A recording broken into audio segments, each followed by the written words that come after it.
मुख्यमंत्री हेमंत सोरेन के एक फैसले से रांची से लेकर दिल्ली तक तहलका मचा हुआ है। रांची के पत्रकारों ने भी इस खबर को प्रमुखता से जगह दी है, पर दिल्ली में इस खबर को लेकर तो मानो हेमंत सोरेन की खूब किरकिरी हो रही है। मामला क्या है, आइए समझते हैं बिल्कुल आसान भाषा में।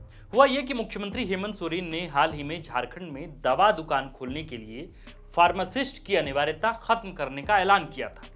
फार्मेसी बेसिकली 2 साल की एक डिग्री होती है। उसी डिग्री के आधार पर दवा दुकान खोलने के लिए फार्मेसी काउंसिल लाइसेंस जारी करता है। यानी देश भर में जितनी भी दवा दुकानें हैं, उन सभी दवा दुकान मालिकों को फार्मेसी काउंसिल से फार्मेसी की डिग्री वेरीफाई कराने के बाद ही लाइसेंस इशू होते हैं।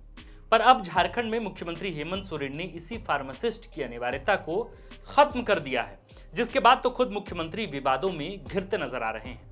मुख्यमंत्री हेमंत सोरेन के इस फैसले के विरोध में फार्मेसी कॉलेज के विद्यार्थियों और फार्मासिस्ट एसोसिएशन के सदस्यों ने बीते गुरुवार को राजभवन के समक्ष जोरदार विरोध प्रदर्शन कर राजभवन को ज्ञापन सौंपा है।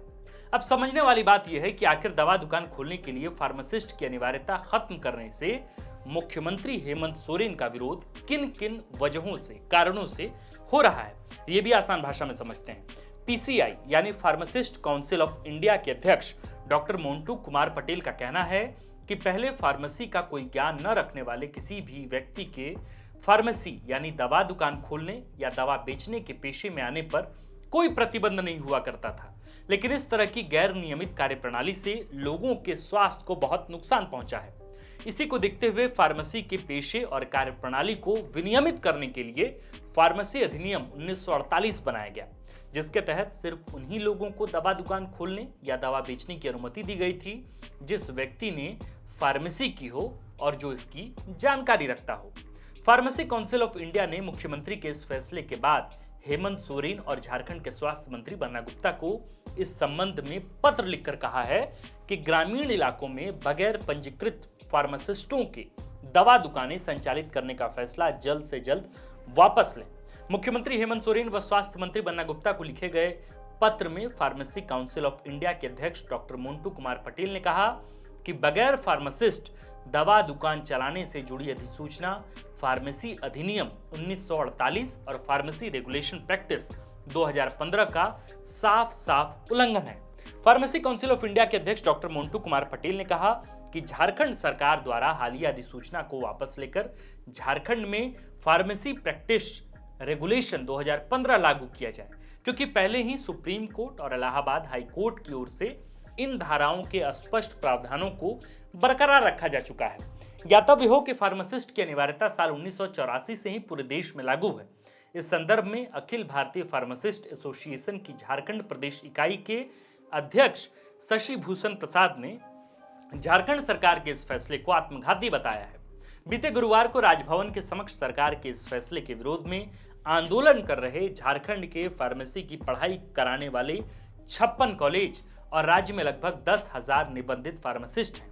एक और जहां सरकार फार्मासिस्ट के पदों पर बहाली नहीं कर रही, वहीं अब इस तरह के फैसले से बड़ी संख्या में फार्मासिस्ट बेरोजगार हो जाएंगे।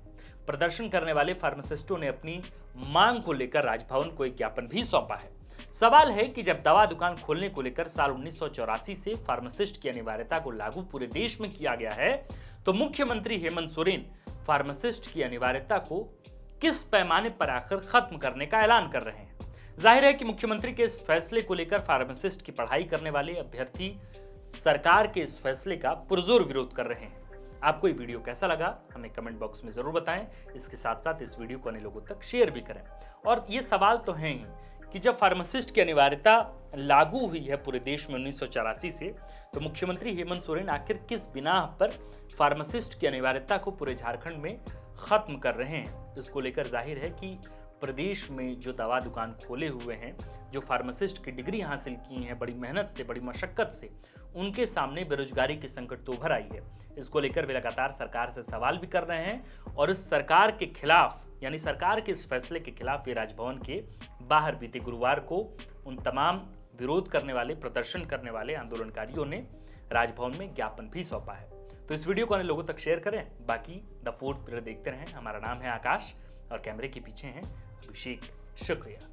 अगर आप चाहते हैं कि हमारे वीडियोस का नोटिफिकेशन आपको बिना देरी के मिलता रहे तो आप इस चैनल को फॉलो और सब्सक्राइब जरूर कर लें। बाकी आप हमारे काम को लेकर कोई सुझाव हमें देना चाहते हो तो कमेंट बॉक्स में आप सादर आमंत्रित हैं। इसके अलावा हमारे वीडियोस आपको अलग अलग ठिकानों जैसे फेसबुक, इंस्टाग्राम, ट्विटर पर भी देखने को मिलेंगे, जिसके लिंक डिस्क्रिप्शन में डाल दिए गए हैं।